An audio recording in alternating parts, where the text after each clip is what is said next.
about kashrut so far. The one that I can particularly remember is about cheese. Some cheese has rennet in it. Is rennet kosher? Or is cheese with rennet in it kosher? About kashrut so far. Oops. The one that I can particularly remember. So is rennet kosher? In cheese, we will get to that, and we'll get to why that's an issue as well. Are there any other big burning questions about kashrut that have come up? Sure. I know, like, very first class, I mentioned that when we got to this chapter, I'd like to talk about vegetarianism and all, eating kosher. So, Yeah. later, Please, yes, absolutely. There is also one more part of kashrut that we're going to get to later. Maybe Candace remembers, but Rabbi Feivel is a trained shochet, a kosher slaughterer, and so he'll go over shchita with us in another week once his schedule clears up a little bit, because Wednesday nights are a lot for him. So in May or in April we'll go over that. Um, Other questions. So we've got vegetarianism. We've got cheese. Anything else that was mentioned that's a big question? Um, what being kosher means, like, outside of food, because I don't really understand the bigger scope of that. Oh, nice. Okay, so when we're talking about kashrut today, we're talking about food. Okay. Um, but there are people who will jokingly say, is this kosher? Is it kosher to do X, Y, or Z? Gotcha. Actually, even uh, if you're going in the mikveh, um, an immersion can be if you immerse properly, it's kosher, and if you don't immerse properly, it's not kosher. Okay. Um, so kosher can be for things more than food, but today we're talking about food. Okay. Gotcha. So yeah, if somebody says, "Oh, that's kosher" or "That's not kosher," then they probably mean that's okay or it's not okay. Okay. Okay. Yeah. All right. Great. So big question, maybe this has to do with the vegetarianism. Maybe the vegetarianism comes here too. Um, but what are some food choices that you currently make which reflect your identity? So you can think about, you can either write this or share it out loud. So, for example, if I'm vegan, scrambled eggs are not food for me. If I have celiac disease, I'm not going to order pasta at a restaurant, not even a little bit, and feel bad about it later. So in the same way, a lot of us who keep kosher, non-kosher food just isn't a food that we eat. So like when I'm not eating shellfish, if somebody says, "Oh, have just a little bit of this crab cake," for me that's not something that I'll eat, not even a little bit. Um, so in the same way as someone who's allergic to something or vegan or something like that. So I'm curious, what are some of those food choices that you make? Oh, Anna says she's having a hard time hearing. 1 second.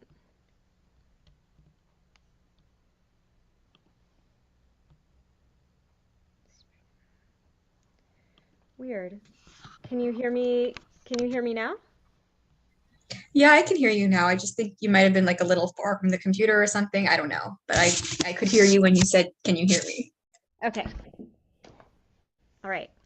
Let me know again if you have trouble, but I'll bring it closer. Um, but what are some of those food choices? Uh, I've definitely had to make choices for health reasons. Um, I guess more specifically, reducing sugar and dairy. I think growing up, Mm-hmm. those were uh, plenty in our household, and you don't really realize, that's just kind of what your parents put in front of you, that it's not helping your body. Um, so now I still Right. have more dairy than I probably should, but less. Mm-hmm. Um, and I've definitely noticed a bigger difference. I think reducing sugars helped me lose a lot of weight. Um, that stuck around for a long time. So mostly health. Great. health reasons. Aspartame for similar reasons when I found out that it had a very shady FDA approval Mm. process. It's possibly carcinogenic in a dose-dependent manner in animal studies. Oh yeah, so you're talking carcinogenic. We're talking like red dyes in your foods and such. I can't have those. Yeah. Another thing we're talking about is food. Growing up, my dad loved anything pork. Well, apparently I'm incredibly allergic to it, so like it makes me really sick. I actually have that. It's not as bad. I have that gene. It's like pork taint syndrome, where I can smell the scent of a male pig and it smells like sewage to me. Which Yes. is relationship with Weird. pork, but Okay. only male pig. So if I can eat bacon because the smoking removes removes many sins. So the smell, Oh yeah. Yeah, right? sometimes that's If bad. food smells bad, there are some foods that are just that the smell is so bad. Egg salad Yeah. sandwich, anyone? Oh no, thank you. I love it. I don't eat animals because they're cute. Yeah. Great. No animals. They're cute, but also moral and environmental. Yes. It's not relevant to this country so much, but I wouldn't eat dog, cat. Basically pets. Yeah. I would not eat pets. No pets. They're cute, moral. It could be something like not going to the Chick-fil-A because I don't agree with their. Oh yeah. Oh. Absolutely. Political. Yeah. Yeah. Popeyes is better anyway. Chick-fil-A. Political. Love it. What about things that you do eat that like are that define your identity or that help to define your identity? Like for me, my Bubby's Kugel is something that I would never make on a weekday. Like it is just all things that will stop my heart someday. But it's a cultural thing, right? My family will make it for every meal. Or like Oh, you got that kugel. Ooh, so good. yeah. I haven't made it for a while, but Bubby's Kugel, and I'm guessing that everybody has a family recipe. Well, that's one of those things that it's hard, even though you're supposed to do things in small dosage. It just tastes so good that like moderation goes out the window when you're talking about kugel. Yeah. So, what did you say, empanadas? Yes. Okay. Oh, empanadas are good too. Great. So there are things that we do eat because of our cultural identity. And also, like, if we think about it, our synagogue culture, a lot of our synagogue culture is kind of surrounds around food. Like, we have a lot of our volunteer opportunities are helping out in the kitchen, and a lot of some of the women like to gather for cooking together, or baking together, or cleaning up the kitchen. So it's really kind of the center of our social life is gathering around this food. I think also it's important to remember that we think about these things every day, multiple times a day, whether we consciously think about them or not. They're somewhere in our brains because we have to eat every day. And all of us eat differently, but we have to think about what are we willing to eat, what do we need to eat, what do we want to eat every single day. What about holidays? What about holidays? For example, like Passover coming up, there's certain things that we don't eat or include. Right? Matzo ball. I have to add matzo ball soup. But keeping kosher. I'll say that. So regularly and on Passover. So religious stuff, right? If, let's say it's Lent and you're Catholic, then I don't know much about it, but no meat on Fridays, right? No meat on Fridays, and meat's not going to be a food on Fridays if you really take that seriously. And Anna says what's normal to one culture may be weird to another. I remember when I first started dating my boyfriend, Puerto Rican, not Jewish, he was a little confused by my penchant for fish for breakfast, lox and cream cheese, which is very Oh, normal. yes.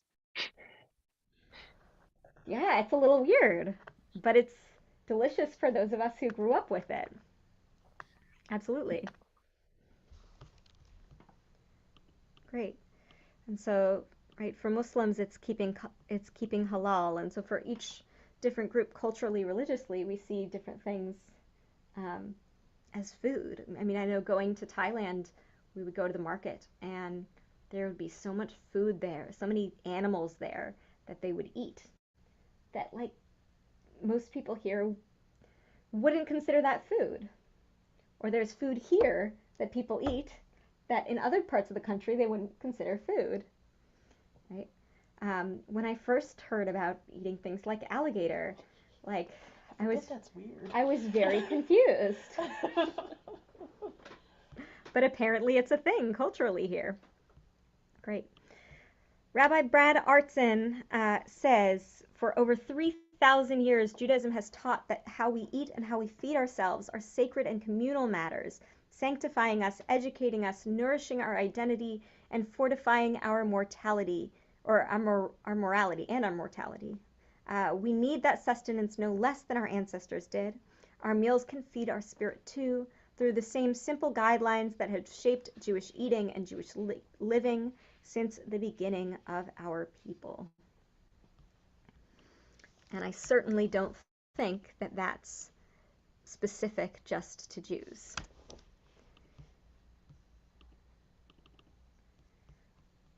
All right. Why keep kosher? I've met so many people when teaching who don't even think to ask this question. Right? They may keep kosher, they may not keep kosher, but one reason for keeping kosher, a lot of people will say, is, well, God told us so, but that's not the only reason to keep kosher.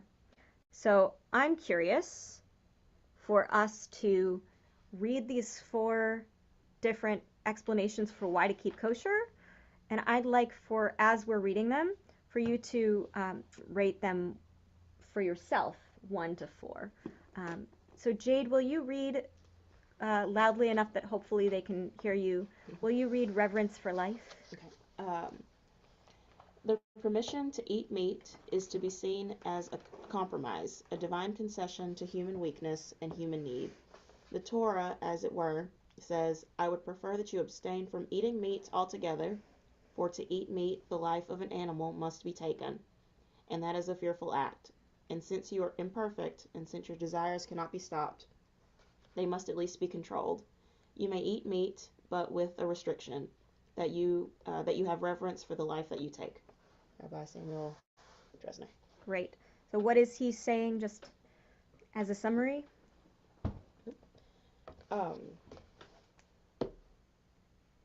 That I just read it and I didn't process it. Excuse me. No, you're good. You don't have to be the person to answer, unless you have an answer. If you're going to eat meat, it needs to be this way. Because you really shouldn't, but yeah, you got to recognize that you are eating a dead animal. Yeah. Great. I mean, not so great, but Candace, can you read Jewish distinctiveness? Yes. Kashrut has served as a means of Jewish identification and distinctiveness. In that way, Kashrut has contributed to the perpetuation of the Jewish people and the retention of its way of life. The urgency for strengthening whatever factors in Jewish life make for survival is even greater now than in the past. The observance of Kashrut commends itself as a means to this end, precisely because it can be practiced by any Jew. It is particularly effective in lending a Jewish atmosphere to the home, which, in the diaspora, is our last-ditch defense against the inroads of assimilation. All right.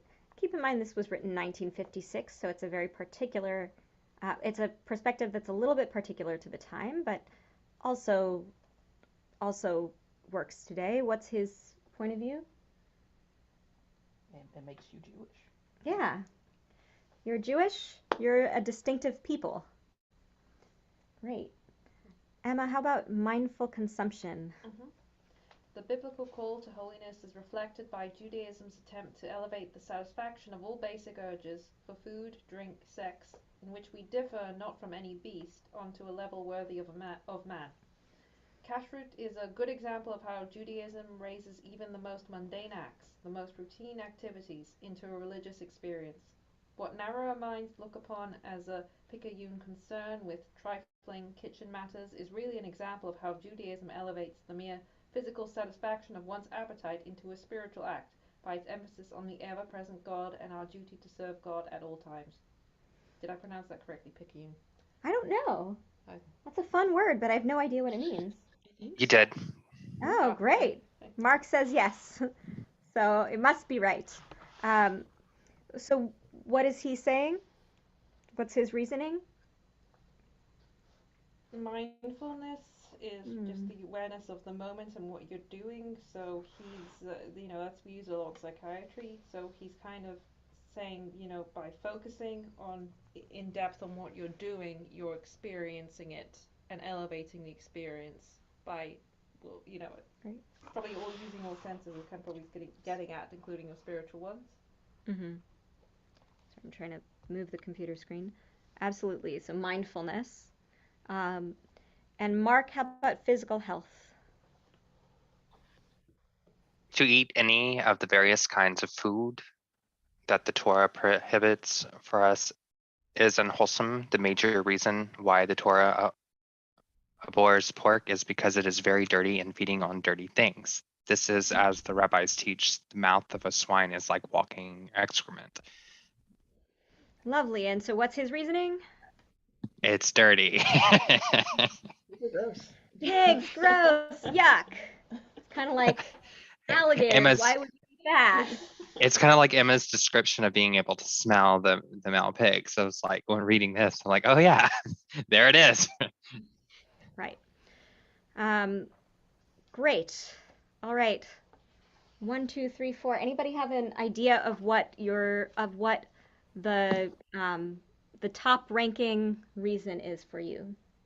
Mindful consumption. Mindful consumption. Why mindful consumption? Because, like I've said before, I think like keeping kosher is a really cool thing that we as like just humans and small beings can do to like show reverence and love for God. And like knowing what you're doing and what you're putting in your body in that way is really cool to me. Love it. It's really close with the mindful consumption and the physical health. Yeah. I feel like the more I look into it, I think a kosher diet just would be good for my body.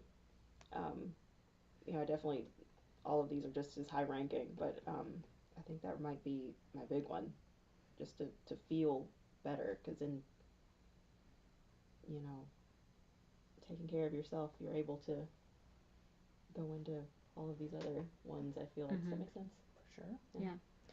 Also keeping in mind that French fries are kosher. Oh yeah. Cheesecake also. Yes. You can still is indulge. kosher. It's not like Milkshake. Yeah, it's not. But yeah. but it does keep your. I mean, in defense of both Jade and Maimonides, keep that mindfulness. I totally get why you can put both of them together, because when you take a breath before you eat, and when you actually think about what it is that you're putting on your plate, or at least for me, I think that helps me. That helps me really think about the food that I'm eating and the food that I choose to buy, the food that I choose to cook. Yeah. I can eat French fries, but when I'm eating French fries, I know that I'm eating French fries, and I'm doing so like I'm consenting to myself eating French fries, if that makes sense. I think the physical health is a big one for me, just with all the changes made in the last month or two, finally getting a good report with the neurologist. So I'm going, okay, maybe all this delicious stuff that I'm sacrificing is worth it in the end. You can always find substitute delicious stuff. Well, what's the substitute for cheesecake? Because There's diet cheesecake, and I have no idea if it's actually. I can do it, and it's really good. Oh, there you Yeah, go. as somebody who's like violently lactose intolerant, there are a lot of good substitutes for cheese if you look hard enough. Like it's never gonna be the same as the real thing, but like you can live Well, I a won't hurt you and make relatively you leave the cheesy cheese. life. I'll give you some good artificial sweeteners that actually don't suck. And Cheese is necessary.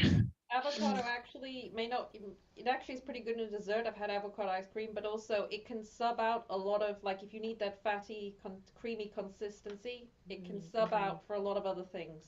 Yeah, when I was vegan, I would use avocado for chocolate frosting. Oh, you're a monster. Looking back on it, yeah, it wasn't perfect. I had to Things you step out do to because have. my dogs were being nuts and somebody came to the door. Were you talking about which part of eating kosher interests us most? Yeah. So mine, the first time, like when Tessa took the class, I was getting into it and was fascinated by kashrut. This was going to be my favorite lesson the whole time. And I didn't know outside of the Jewish distinctiveness, like any of these. And the one that still stuck with me and kind of like, I really try to make recipes and everything kosher for her and I in the house. And even as I continue believing whatever I end up believing, I do think for our kids or future, we're going to try to convert the house into maybe not plates. I don't know if we'll get there at some point, but at least kosher style eating. And the big one for me is the reverence for life, actually. And I'm excited to hear Fievel when he comes and actually talks about how they butcher the animals and stuff like that. I just think that's a big piece in today's world, and it makes me feel better when I do eat meat, knowing it comes from an ethical source. I'm a big fan of that. Right. Absolutely. Absolutely. Especially if you're a person. I happen to know, Curtis, that you like meat a lot. Oh yeah. And so if you're a person like that, at least, every time you're eating meat, it's with the mindfulness that, okay, I'm eating meat now, which means that I'm not adding dairy to the meal, so I have to be really conscious of what it is that I'm eating. Um, it's a project in consciousness. Also creativity. Oh yeah.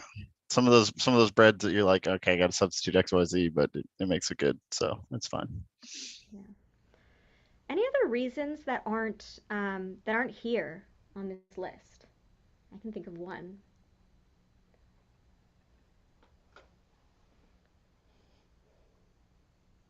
My one is that God said so.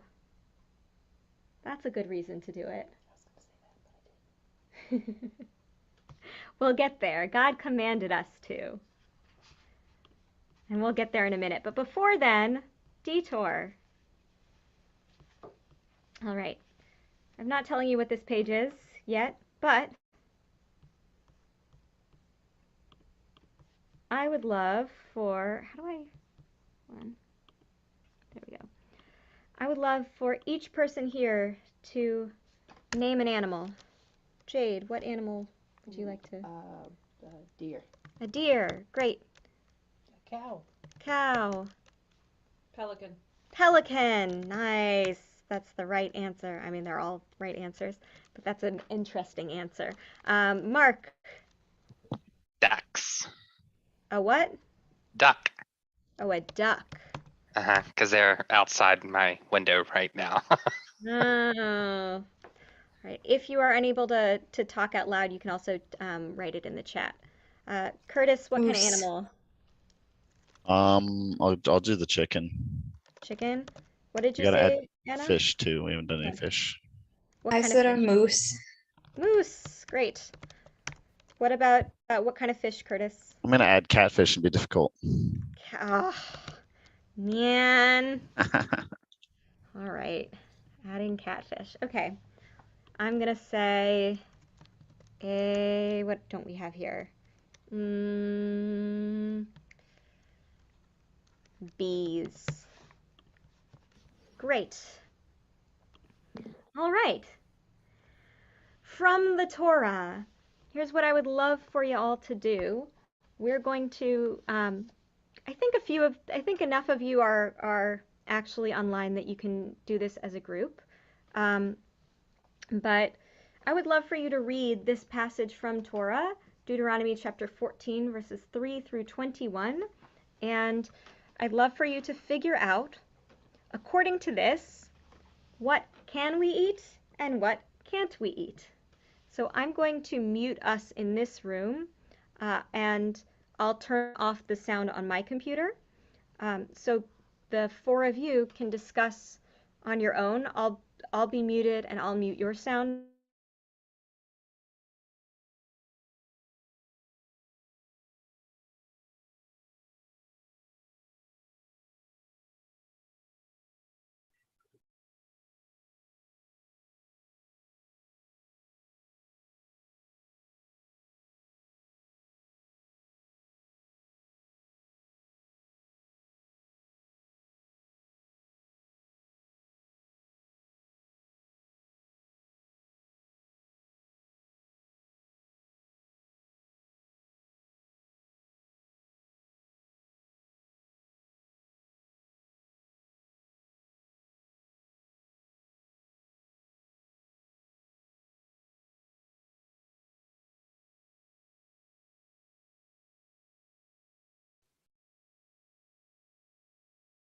Oh, but where'd my list go? We lost the text. I know.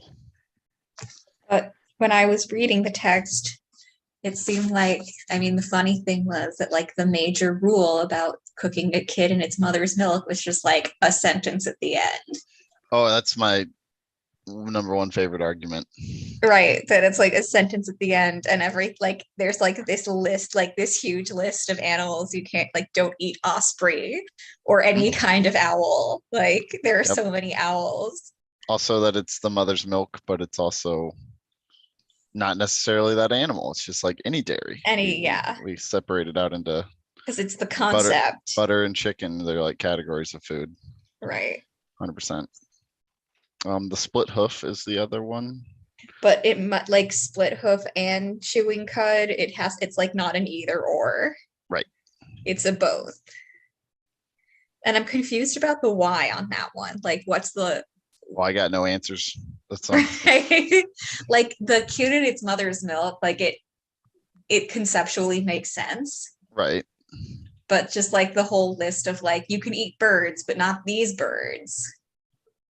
You can eat things with a cloven hoof, but only if they chew their cud. And you can eat things that chew their cud only if they have a cloven hoof. It's like, explain. But not scales. And then they talk about the fish too, having certain scales or doing certain Right, things. which basically means like you can't eat lobsters or shrimp, because they don't have that they don't have scales. And then I think catfish is questionable because it is technically a bottom feeder, but I don't know So, the specifics on that. The fun one with catfish, the reason I said it is because when they're born, they have scales, but when they're adults, they don't. Ah, okay. So what is it technically? And most That people would be just a say, good well, question. Who also knows? a bottom feeder, so they say no. This is my favorite, like honestly my favorite part of this entire religion is that we can have a line like this and there will be 30 texts about it. Right. And either or. Especially if you're doing the commandments class, the Thursday class. There was a part where we were discussing it. And it was fascinating, but confusing at the same time.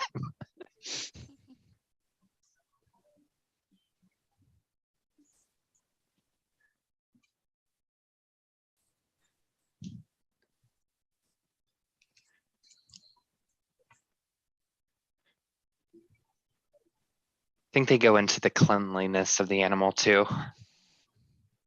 Yeah, so like there's a lot of like stuff about purity and impurity, but you know, a lot of my question is like, yeah, well, but like why does this make a thing impure? Exactly. That's where like some of Like them why get a does little not having scales make an animal impure? That's Why a does good one. having a cloven hoof but not chewing cud make Well, an also animal that was just the impure? rule of things we can eat, because I think on that list, like a deer technically is cloven hoof and eats its own cud. Yeah, it does. So it's kosher. But then it gets into the rules of how the animal is killed, and technically any form of hunting is not a kosher form. Right. And then you're in Louisiana or the Oh, South, and absolutely. everyone loves to hunt. Loves to hunt. You're like, wait, I can't eat and then it's like, I well, it's can't even eat the worse if I go thing. hunting and I can't eat the thing. I have to give it away, and it's By fine if you that give it to the right standards, but people. then you go to my parents' house and they have a freezer full of this stuff, and I'm like, what do I do I don't here? know if this is kosher. Because that one I asked him was like, wait, it's like you catch your own fish, and that I think the answer to that one, because I don't know if there's another way to catch a fish. So I haven't asked the fish slaughter method, but I know with cows, like there's a very specific way that they have to. Cows and chickens, they have a very, very specific way Mhm. that it has to be done. But yeah, you're right. I don't know about fish. Yep. It's fascinating. Hello, lovely people. Hello. Did you miss Hello. us? So much. Good. Always. You should have. All right. In order to be potentially kosher, an animal must have what? A mammal must have what two features? It needs to have a cloven hoof and chew its cud. Cloven split hoof? We don't have your screen up, Rabbi, so we can't see what you're typing, or we can't see the text. Okay. Yeah, we lost you when the interweb dropped. Yeah. There we go. There we go. And then choose cud. Awesome. So like the animal that's on the screen, like a cow, cloven or split hooves, and choose cud. This was not one of the animals on our list, but what about a horse? No split hoof. No split hooves. I don't know chew about cud. Do they chew cud? No. No. Great. They actually can't vomit at all. Lovely. What a wonderful fact to know about horses. All right, what about fish? Fins and scales. Fins and scales must have fins and scales. And I heard a debate or deep discussion going on about some technicalities.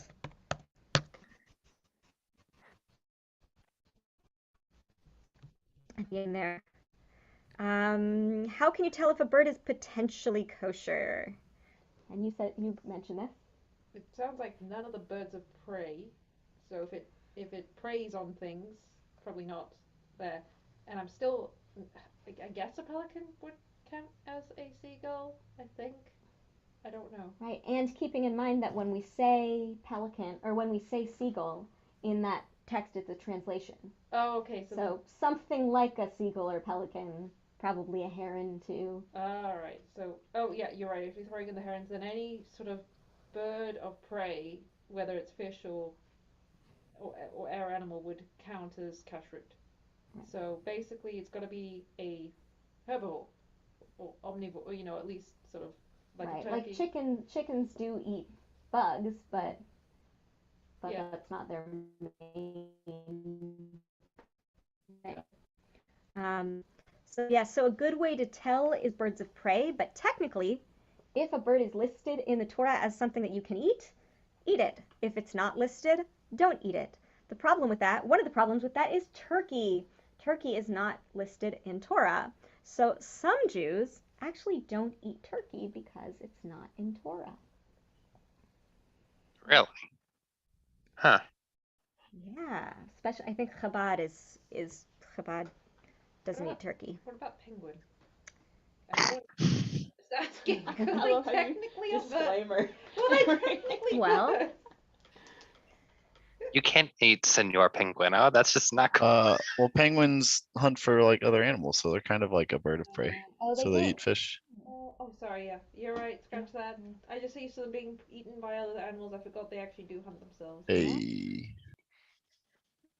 But that's a good point that they're so on one hand they're birds of prey, so we probably can't eat them. On the other hand, they're not mentioned in Torah, so what do we do with them? Don't eat them. But I would err on the birds of prey side. What were you saying, Curtis? I was just agreeing with the birds of prey side. Nice. Okay. All right. Kosher or not kosher? So of the animals on our list, Which of these are kosher? Cow. Cow, Deer. deer. Did I chew cod? I think so. Oh, wow. I didn't know. Chicken. Chicken.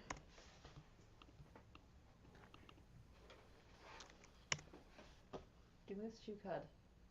I think so. I think so. I think I've seen moose burgers on. I know bison burgers are on menus. I think moose. Yeah. Yeah. Bison too, even though that's not on the list. I'm seeing one other animal on here that is kosher. Duck. Senor Quack Quack. You can have your turducken on Thanksgiving if you're not Chabad. So is that honey is off the mark? Because I was pretty sure honey is parv, Mm-hmm. Honey is parv. but you can't eat the animal, but you can eat the product. Right. So, and that's one of the things too, is that creepy crawlies we don't eat. Yeah. Yeah, so we don't eat. So the bees are non-kosher, but the- the honey. Right. It's kind of like how I can buy milk from the grocery store without a hechsher, because regardless of how the cow is raised, I think partly because the cow's still alive when it produces it, and the bees are still alive when the honey is taken. If you want to be extra cautious, you get a honey with a hechsher, both because of the production methods, but also because some unpasteurized honey still has little bits of bees in it. Did I read somewhere one time that there's like a type of locust that can be kosher? So I don't know if this was in the part that we just read. Oh, okay. Was this in the part that we just read? Did we get to locust? Or is that elsewhere? I think it's In elsewhere. Leviticus, there's a whole thing about insects. And you can't eat any of these different kinds of insects except for a couple of different kinds of locust. So if we know exactly what the translation is for locust or cricket, like if we know exactly what species that was, then maybe we could eat it. Yeah. But we don't. I But just if you're wanted to eat adventurous, go ahead. Pity they didn't have the lesson naming system just yet. Here we go. Great. So then we have not kosher pelican, bees. Okay, so catfish is a weird one. Curtis, can you explain why catfish is... So I'm sure there's a rabbinical text on it, since there's one for everything. But my understanding is, it is a fish with fins, no scales as an adult, has scales as a like a youth or whatever it's called. I forget the fish. Right, exactly. So at one point in its life it has scales, but then the scales fall off. Correct. So then we don't eat it because it doesn't have scales at one point in its life. What would be some other fish or seafood that's not kosher? Octopus. Crawfish, octopus, Turtle. turtle. Again, so I feel like I'm naming all animals that you. A lot of people. Yeah. Below Alexandria eat turtles, though. They really do. Yeah, it's a thing. Turtle soup is a thing. Oh yeah, it's gross. Isn't that a French thing? Speaking about French, That's why it's escargot. below Alexandria. That's why they. Schnauz. Escargot, right? So we have a sense a little bit about what's kosher and not kosher. When Rabbi Feivel is able to come to class in April, he'll explain a little bit more about that line that in here about do not eat anything you find already dead. Elsewhere in Torah, I believe in Leviticus, in Parshat Shmini, I don't know what chapter that is, but in Parshat Shmini um, it talks about how you shouldn't or how you kill the animal in the way that I have designated. Um, and you also can't eat a sick animal, an animal that was sick, or an animal that was injured. So basically, in Judaism, not only do we limit ourselves to eating these specific kosher animals, but also they have to be killed in the most painless way possible. Make sure that they didn't suffer during death. So what did we say with we had deer on the list, didn't we? Yeah. Isn't that technically like we talked about in our group that hunting is not one of the ways in which we're commanded to take the animal? So what instance would deer be kosher? Like, is that a thing that's out there, that there's farm raised deer that are treated nice? There are some fancy kosher butchers and slaughterers out there who will raise deer and kill them the same way that they do with cows, with a really, really big knife. All right. So that was the answer to our pieces. It has to be humane there. Right. It has to be killed. So basically, the way that they kill them, it has to be like right on the carotid is the one that's here, right? I think so. Yeah. So like right on the carotid, so that they just die as quickly as possible. So no shooting, and the knife has to be really, really, really sharp. So with 0 nicks in it to make sure that it happens as quickly as possible. Yeah, like if there's like a drag, it doesn't count, right? Right. If there's a drag, it's not kosher. You gotta sell it or give it to a non-Jewish packing facility.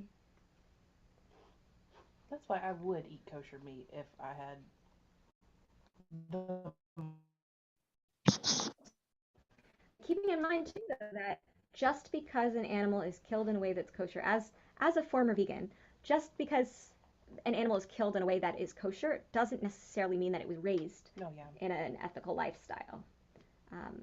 But I really like, this is going on a tangent, but that's what I'm here for, I guess. I really like, if you're looking to buy kosher meat, I really like Grow and Behold. The shipping costs are a lot, but we're trying to put together a shipping, kind of a group of people to split shipping cost if anybody wants to buy kosher meat.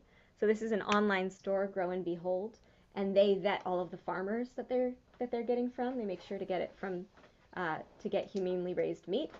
What that means is it's going to be a lot more expensive than getting supermarket meat or getting kosher meat from elsewhere. But at least, if you're going to eat a little bit of meat, it's I enjoy. I don't enjoy, but I really like Grow and Behold. Whole Foods, I think, but I've never used them. Whole Foods and Grow and Behold are the two that have kosher. Did it not work out with Jerusalem Market? It did not work out with Jerusalem Market. So just some background is we were really excited in Shreveport that we were finally getting kosher meat. There's a halal market in town that said they were getting kosher meat. They said they got kosher meat, and Rabbi Feivel went to check it, and it was definitely not kosher meat. Yeah, we bought that. Yeah. So was this an error made, or was this something that, didn't quite understand what it was, or were they just trying to pass it off? I think they didn't quite understand what it was. We checked the meat company they were buying from. I don't know why they thought it was a kosher meat company, but it Because he definitely was so wasn't. confident. Yeah, no, what he told us, He was was- like, we were like, so this is the kosher meat, and he was like, it's halal, it's the same thing. And we just wanted to get out, so we were like, we bought it and left. And I was like, yeah, I don't think that was supposed to go down like So that. similar principle. So like halal has the same principle. It's just basically just that kosher slaughterers that shochet use sharper knives. That's basically the difference. It's the sharpness of the knife. So a lot of people in areas like ours where it's hard to get kosher meat will eat halal meat because that's the closest that they can get. But I also Unless know, you go to, say, Dallas or somewhere. right, exactly.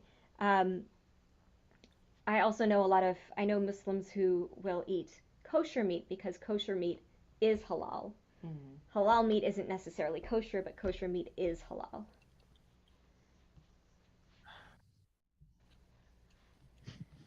Um, So it's that is their way of taking the question out of the equation there. mhm. Right. Okay. What did you have for lunch today? Jade, what did you have for lunch today? In Parish, they have a Korean kick bowl, and it's skirt steak, Mhm. avocado, rice, onion on a better rice. Nice. Onion. Oh, did I miss a comment by Mara? Okay. Rice, onion. Okay. Anna says, eggplant parm sandwich. Ooh. That sounds really tasty. Okay. Nice. Okay. Candace, what did you have for lunch? I had a peanut butter and jelly sandwich Mmm. with baby carrots and hummus. Oh, that sounds really tasty. It was. I'm getting hungry. Okay. Spicy tuna banh mi with French fries. Ooh, spicy tuna banh mi. I don't know if I wrote that right. Is it NH or HN? Oh yeah, that's right. That's right. With French fries. Okay. Let's see. Curtis, what did you have for lunch? I had Athena's, but I had a Euro salad with feta cheese. Awesome. Perfect. Wow. Sorry. Everybody had a really nice lunch. Yeah. Feta. Awesome. I'm glad you said that, Curtis. You're welcome. How about Mark? Mine was kind of boring. It was spinach, pesto, mac and cheese. Ooh. Sounds decadent. Really good. Yeah, how is that boring? My goodness. I had Mara, if you want to share, you're welcome to type in the chat. I had a miso sweet potato bowl with rice. Oh, that sounds so good. Oh my gosh. It was really good. It sounds really good. My aunt came and visited and bought a container of miso, and I think that it just replenishes itself whenever I use it. I'm like, I never use miso, but I'm trying to get rid of this container of miso, and it's not. Nothing is happening. So is it magic miso? Or something. I don't understand. Something like that. Great. Let's see. I think that should be enough. Great.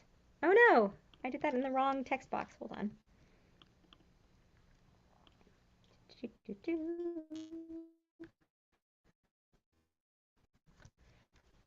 Like the worst millennial ever.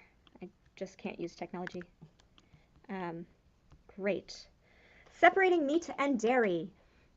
We saw at the end of that last passage, do not cook a kid in its mother's milk. There is a fantastic joke about not cooking a kid in its mother's milk. Moses goes up to Mount Sinai and talks to God, and God says, cook it in its mother's milk. And Moses says, great, I won't eat a chicken parm. And, great, I won't eat a cheeseburger. And God says, no, just don't eat a kid in its mother's milk. I don't care about milk and meat together. Just not a kid in its mother's milk. And Moses is like, oh, okay. So I won't eat a chicken parm. Chicken with cheese. And God says, chicken doesn't count as like a chicken and cow, or like they don't, how are they related? There's no mother child thing going on here, but fine. And then Moses says, okay, so I won't, all right, so I'll keep my dishes separate, dairy and meat, in different parts of the kitchen. And God says, whatever you want, fine. Right? So that's what it's become. Just do it.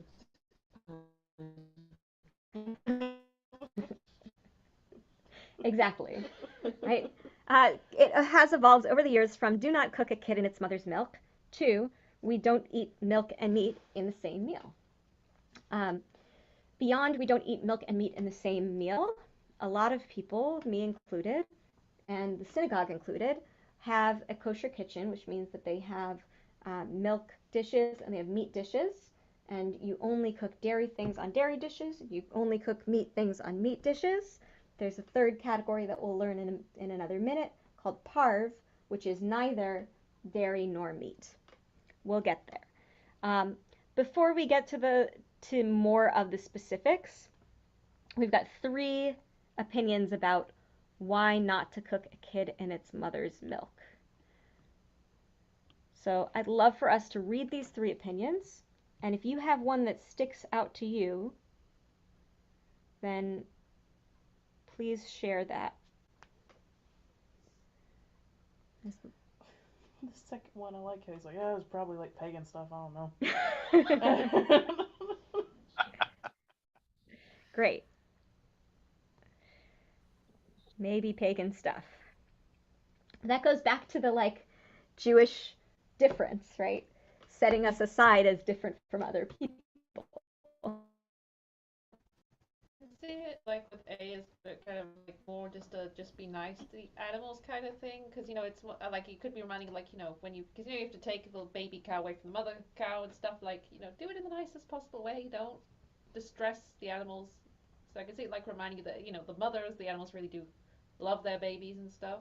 So And I remember like when I explained this rule to my mom for the first time, she was like, "That's depressing," and I feel terrible now.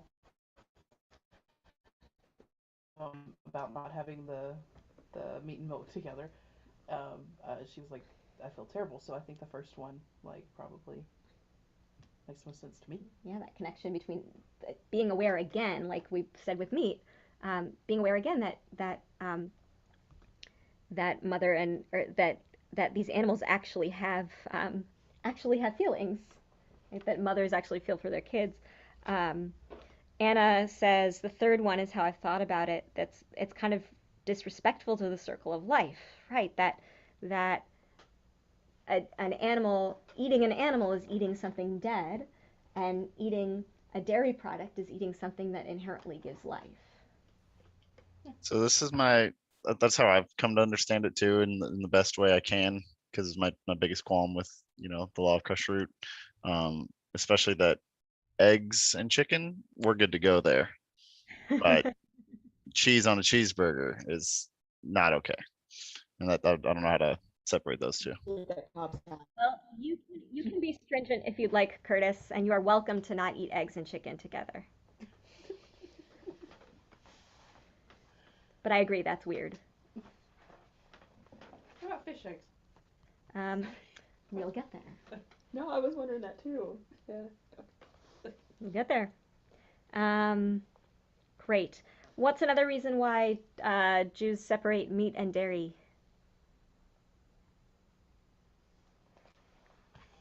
You could argue there were health reasons, particularly in the climate they lived in, I suppose. Might be easier to tell if one is expiring, because cheese might smell quite pungent, like Stilton, and you might not smell the meat that somehow mixed together, like maybe you made something, put it away, is going off. Maybe. But also, Because God said so. yeah, if we see, right, because God said so. If we see the Talmud, which we would have gotten to this today, but Kashrut instead, if we believe that the Talmud is sacred, and that it was revealed on Mount Sinai at the same time as Torah, then God said so. And that is not something that we have to believe to be Jewish. Great. Categories of meat. Not of meat. 3 categories of food.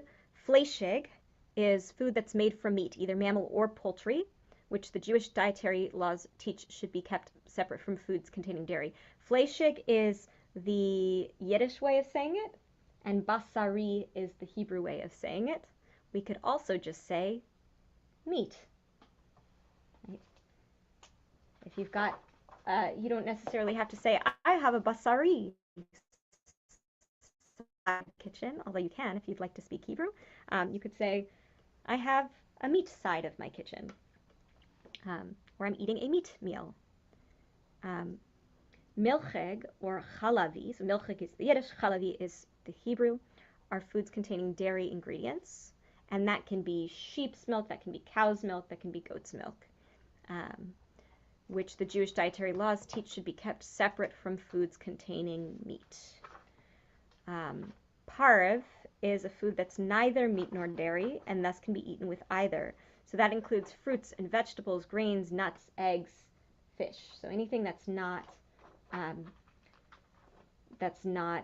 either meat or dairy is parv. Yes, it's confusing that eggs and that fish are under fleishik and milchig.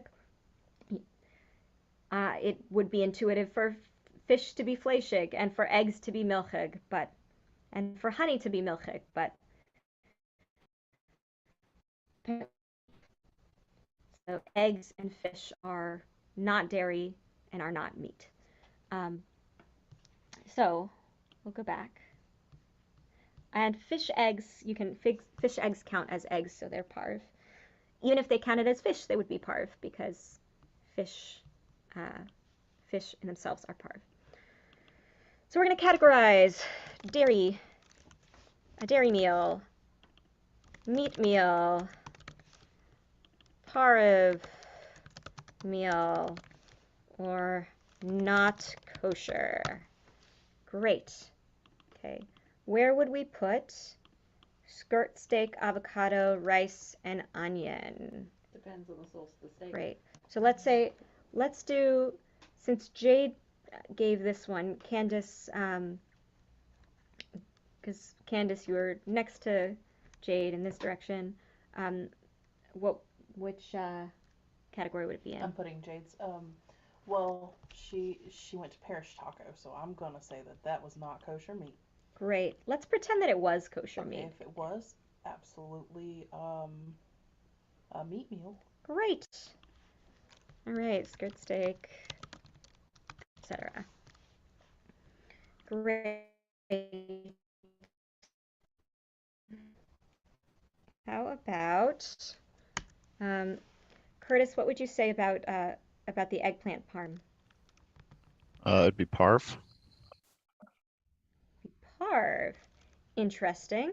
Wait, I don't sorry, agree. sorry, because there's cheese, so just dairy meal. Yeah. Sorry. Great. I thought that was. What would make it parv? If you had like egg on it, right? Well, just adding an egg wouldn't do it. No cheese. No cheese. So if you had an egg instead. Right, so if you took away the cheese, Oh, so it's just sorry. like Just eggplant and bread and sauce. Exactly. So pretty much every vegan meal is parv, right? Yes, exactly. If it's true Exactly. vegan, it's parv. Parv. And every vegetarian meal is either dairy or parv. Great. You could put diet cheese on it though. I don't know why you would want to, but you could. Yeah, the vegans haven't gotten good enough for me to not eat cheese yet. I've made homemade vegan cheese that was really good, but you have to work hard for it. All right, PB&J. What do you think, Emma? Dairy. Peanut butter has actually got butter in it, so well, it depends on. Really? I will say in England, because I have never had peanut butter with butter in it. I will say this is a weird argument I had as a child. My sister was saying, like, you're weird, you don't butter your toast with peanut butter. And I'm like, no, it's got butter in it. So it might just be my mother. I never questioned her. Cause Do you know if your peanut butter had butter in it? Well, the little certification was. Yeah, there's no butter in peanut butter in America. I'm gonna say there was no dairy in there. All right. It is almost always peanuts, salt for the good stuff, or peanut salt, some kind of oil. Yeah, I'm like a very very much a stickler for like. Yeah, it's just ground peanuts, Yeah, according to the brands. So my mother just passed on confusion to me. Maybe it's a thing in England. They do weird things there. It's true. I'm just convinced I had butter in it my whole life. Guess you gotta ask your mom. Yeah, dude. All right. Who was the spicy tuna banh mi? Emma, Oh, It was yeah. Emma. So Jade, where does this go? that would be that'd be barf. Yeah, exactly. What would make it dairy?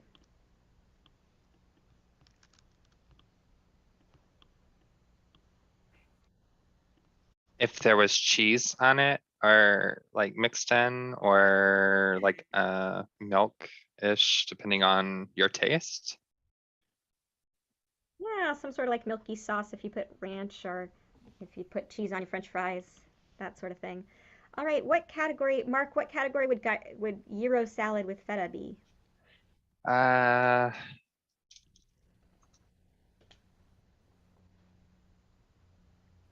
gyro is meat, right? Yes, indeed. I'm a little, I know it's meat, but it's also cheese with it. So would it be not kosher? Nailed Would be it. not kosher. What would make it kosher? No feta? No feta. Or just a salad without meat. Oh, true. Exactly. Great. Spinach, pesto, mac and cheese. Anna, if you're able to talk, what do you think about spinach, pesto, mac and cheese? Seems like just a dairy meal. It is just a dairy meal. Exactly. Great. If we put beef bacon in there, then it would not be kosher. And for me, my meal was parv. Use a sweet potato bowl. If I put some chicken in there, it would be a meat meal. Great. Questions about dairy, meat, parv, not kosher? Are there any meals that you can think of that would be confusing?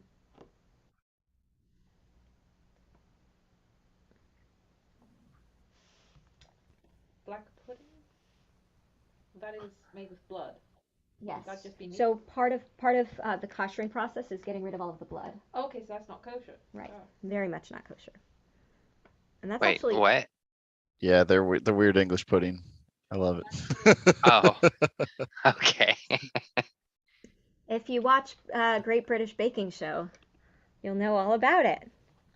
Isn't like most traditionally English food pretty much non-kosher, except for the ones that are parf, like the meats? Yeah, we had cream to everything. So chicken tikka masala is not a dish that exists. It's gobbledygook translation, but because it's a chicken, it's a curry dish with cream. Oh yeah. All the Indians are lactose intolerant. It apparently is a completely English creation, and we just rather insultingly just made this. This sounds, this gobbledygook sounds like it's Hindi, so yeah, yeah, it's pretty much we just invented it. Nice explanation. Yeah. Like chimichangas. Are those? I don't think those are an actual Mexican thing. They are in my family. Are they? Yeah. Ah. I mean, I go crazy for them, so. In fact, There I you go. used to go get them frequently, and one of the servers was like, I haven't seen you come get these in a while. I'm like, I can't. So I take it back. It's like some Tex-Mex. All right. Traditional waiting period between eating dairy and meat. If you eat dairy before meat, there's no traditional waiting period. So, little known fact, if you'd like to host a dinner and you'd like to eat meat for dinner, you can take out the cheese and crackers, bring out the cheese and crackers, serve the cheese and crackers, and then clear all the dishes and serve the meat. Just have to take a drink of water in between. Or if you really want a dairy dessert, and you're eating a meat meal, you can have dessert first as an appetizer. The traditional waiting period between eating meat and dairy is a big question. It's either 1 or 3 or 6 hours, depending on who you ask. Rabbi Feivel does 1, 3 just because it's between 1 and 6. Usually, the way that You cut out there. What did you often say there? taught is whatever. So Rabbi Feivel does 1. I do 3 because it's a number between 1 and 6. I would say if you ask most conservative Jews, they'll say 3 because it's kind of in the middle of 2 extremes. A lot of times what people will say traditionally, halachically, is they hold the way their parents held. Now, because my parents didn't keep kosher, as I think many of yours didn't keep kosher, I don't have something that my parents held. So I chose a number that was right in the middle. In order to keep from mixing meat and dairy, it's traditional to separate cooking and serving dishes. So I think some of you have been in our kitchen here, or have been in our kitchen at home, and you've seen that there are separate dishes for meat and dairy. If you wanted to start your own kosher kitchen, you wanted to have all kosher utensils in your house, you would probably need to buy some new dishes, but others you could kosher. This is important for Passover too, like we talked about last time. Some people will their kitchen completely kosher before Passover, so that there's no chametz, there's no breadcrumbs or anything anywhere. So we'll do the same process to make our kitchens kosher just in general. So for metal, there's a process that we call hagala, which is dunking in boiling water.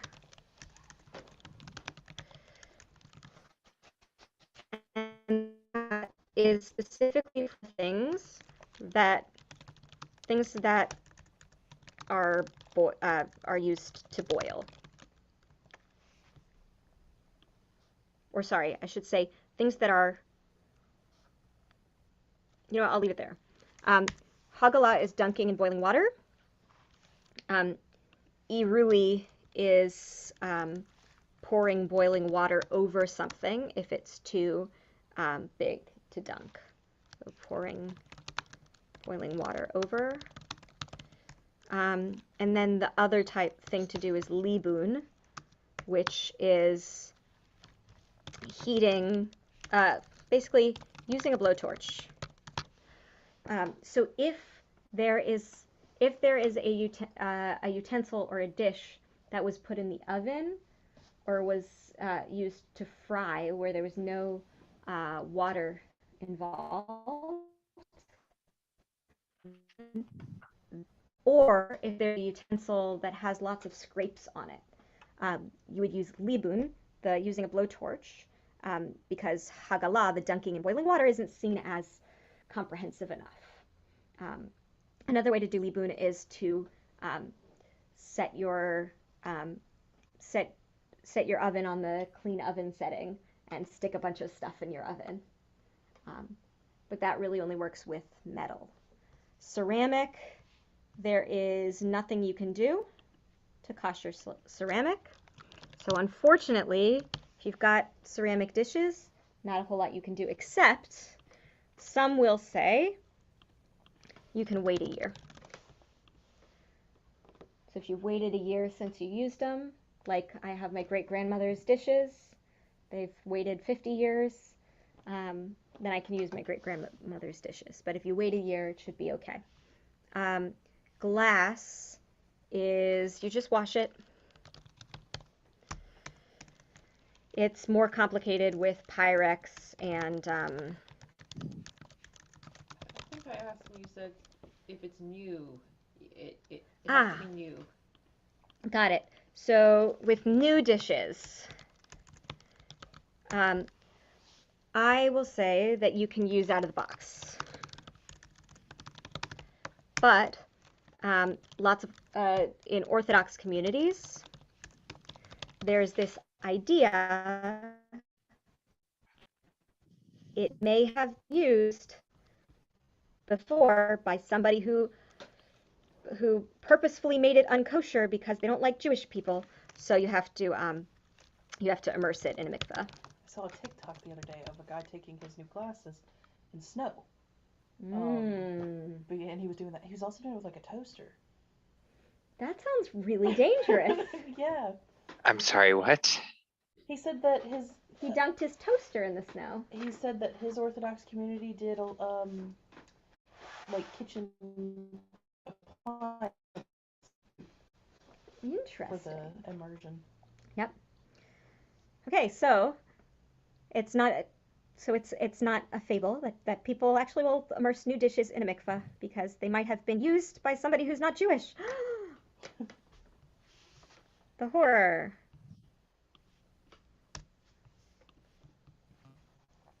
That's another, I should also probably bring that up too. There is a principle that you will hear about a lot. It is not in this book. You will come across it if you learn enough about Judaism. Called two principles called Bishul Akum and Yayin Nesech. Bishul Akum means the cooking of an idol worshiper.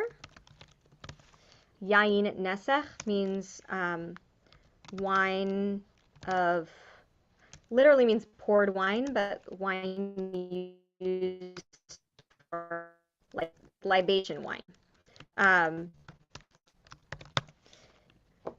So one of the main thing that makes a food kosher is what's in the food, and then you take it a step further, and it's what utensils and dishes were the food cooked on. It goes further than that, though. In a lot of Jewish communities, for food to be kosher, it must be cooked by somebody Jewish.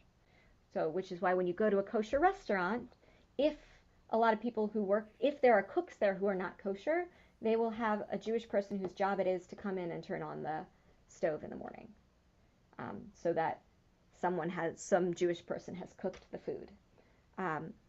The idea is that that someone who is not Jewish may have dedicated the food to another god, and therefore we shouldn't eat their food.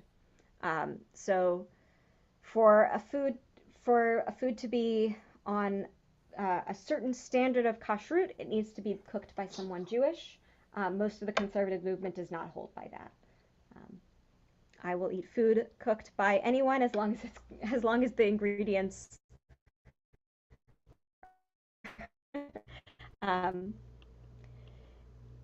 So yayin nesech is a similar thing. What makes wine kosher or not kosher? Is it something about the supervision of it? So not just supervision, it goes beyond that. So wine is considered kosher if every single step of the process was done by somebody Jewish. Oh, okay. The exception to that is that if the wine was cooked, which why some cheap kosher wine often tastes weird because it was cooked. Because if you cook wine, then anyone can serve it. But for wine to stay kosher throughout the whole process, the people who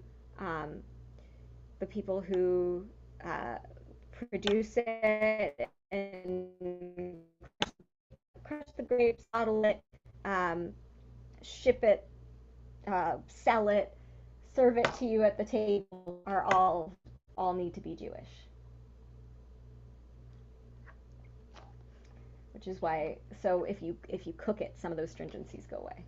Oh, okay. Again, which is why often if I ever invite you over to my home and say, bring some wine, I'll often say either kosher or California, because another thing that makes wine kosher or not kosher is what they filter it through. So sometimes there are dairy products used in filtration for wine. In some European countries, they use like pig's bladder, and so there are some not so kosher ingredients that are used in filtration. In California, most of the winemakers in California use a vegan filtration process, and so that's why I'll often say, both for the synagogue and for my home, bring wine that's either kosher or from California. Or if it says vegan on the bottle, that's great. I had no idea about how they filter it. That's news to me.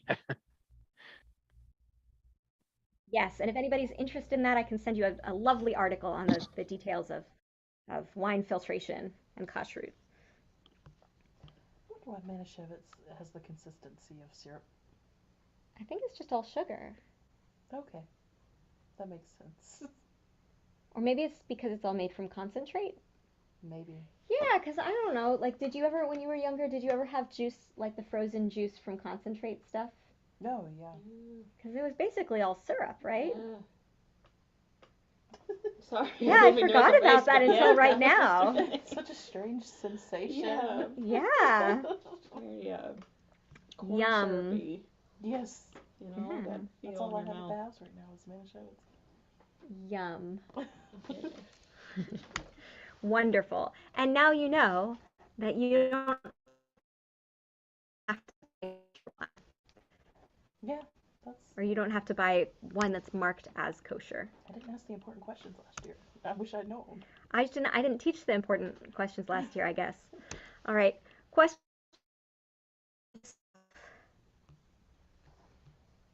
Great.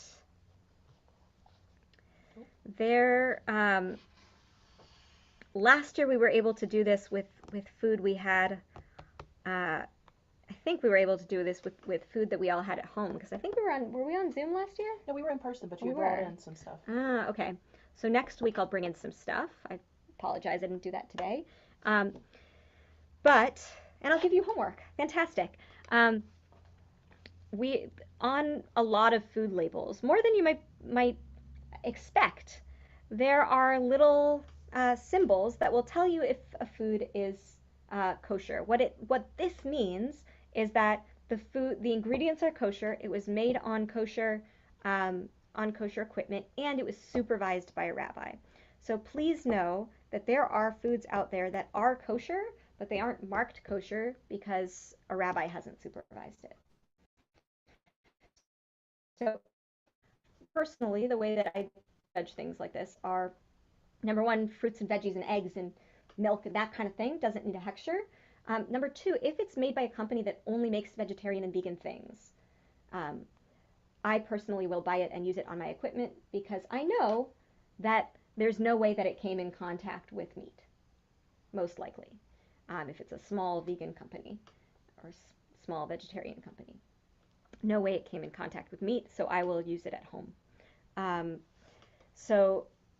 But if you're really trying to keep all of your dishes fully kosher, you would buy products that have some sort of kosher symbol on it. That OU right here is the most common one you're going to see. That's the Orthodox Union. The star is also very common, and some foods will have like a bigger hechsher that'll have a bunch of Hebrew letters and a rabbi's name on it. The hechsher is just the company or the rabbi who checked the food. Good to know that I'm just telling you all of the juicy information about the kashrut industry and specifics, but it's good to know that some of these kashrut industries are they're a business, so it's sometimes hard for small companies to get their food to be hechshered because it costs so much, and the companies are all in competition with each other, the different kashrut agencies. It's on like most everything though. That was the most shocking thing to me when I became aware of that, like noticing how much stuff it's actually on. Right. It's on most everything. One, because these kashrut agencies have a lot of clout, and then number two, there's an idea out there that food with a label on it, with the kosher label on it, is more healthy or holier.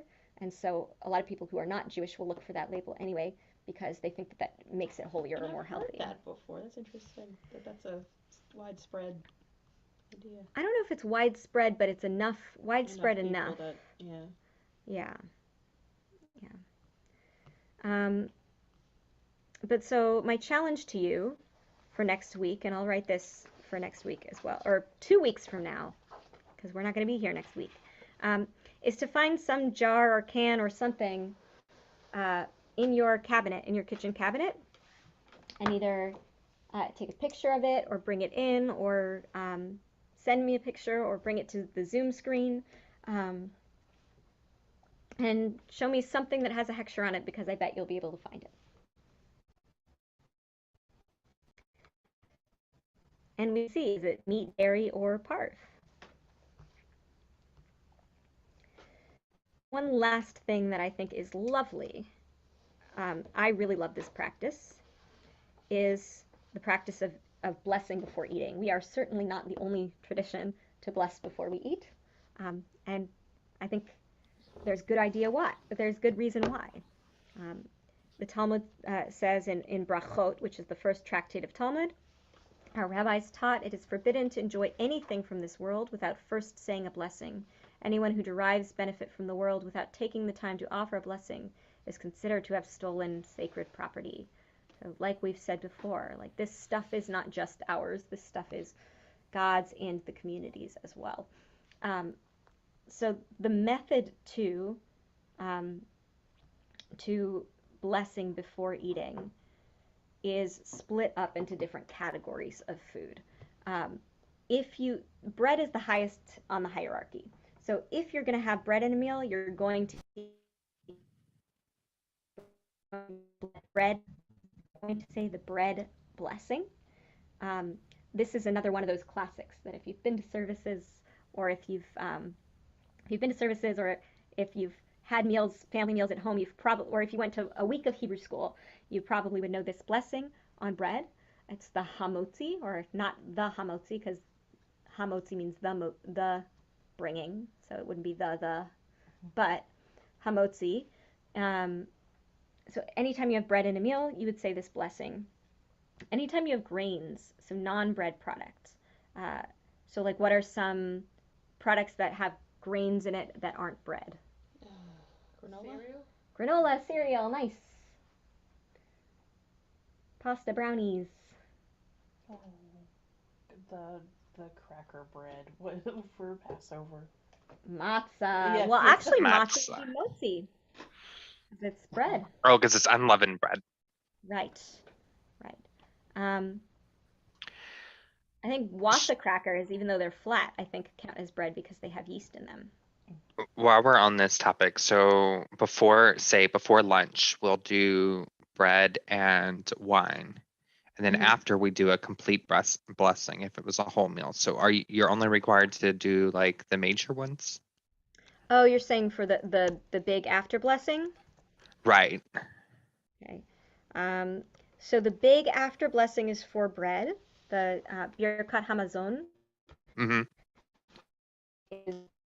said over bread. It's very long. If you haven't been here for Shabbat lunch, it's worth it for the experience of just saying Birkat Hamazon at the end. And I'm starting to get the beats down. It's a whole thing, a whole experience. Yeah. There are shorter blessings for all of the other foods as well that we say afterwards. So the non-bread grains has like a medium-sized blessing, and the other foods have a one-line blessing. So the 5 grains that count as grains here that are mentioned in Torah, so rye, spelt, barley, wheat, oats. So any bread that's made from these 5 counts as bread. Any grains made up from these 5 count as grains. Rice is a debate. I usually do rice as vegetables because it's not part of these 5. Quinoa counts as vegetables because it's a seed. Wine and grape products, another classic blessing. Borei Pri Hagafen. Um, and then vegetables is blessed are you, God, who creates the fruit of the earth, fruit that grows on trees. Blessed are you who creates the fruit of the tree. And then any other food you can think of. So, like, what are some other foods that we didn't mention? So we have meat, poultry, eggs, fish, dairy products. What else? Where is tomato? This is a veggie. We say it's a veggie because it grows. The fruit blessing is creates the fruit of the tree, and tomatoes grow on a bush. Oh. Would it be like for miscellaneous? Could that be like tofu and seitan and stuff like that? Yeah, tofu, seitan. You can because they're processed enough that you wouldn't really say adama. That would be kind of weird. You could if you wanted to really bring it back to its source. I'm thinking like Jolly Ranchers or Hershey bar. I wouldn't call that, even though it comes from a cocoa bean. It's like there's a lot of other stuff in there. Disconnect. Yeah. Right, right. So candy is a big is definitely in there. Great. And so the process for this is really it's kind of a hierarchy. So bread first if you've got it in the meal, then grains if you've got it in the meal. If you don't have grains, are its own separate thing. If you don't have grains, then you would say the vegetable blessing first. That's higher on the hierarchy. And then if you have fruits, if you have fruits but none of the other stuff, you say the fruit blessing. And then if you're just eating your Hershey bar, you say the miscellaneous blessing. There are more details to that. Like some people will instead of saying it the hierarchical way, they'll choose like the item that is aside from bread, because bread trumps everything. They'll choose the item on their plate that's most central to their plate. So like if you're eating a piece of steak with like a little bit of parsley garnish on top, you would say the blessing over the steak because the parsley garnish isn't the main food. But even with Okay, all that of makes say that, Mark?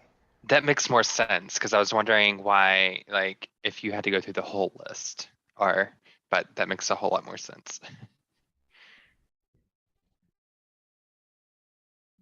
The bread again, so bread trumps everything, but really other than bread, if you actually have a hierarchy of what's the main food that's on the plate, you would do that.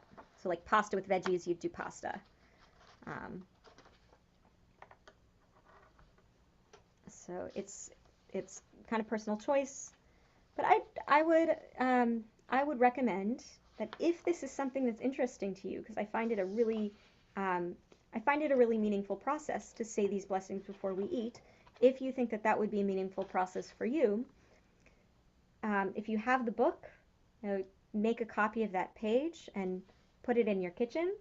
If you have this online, if you have this in PDF form, print out the page, put it in your kitchen, and just try seeing what it's like to every single time in your mouth to just take a breath and say a blessing.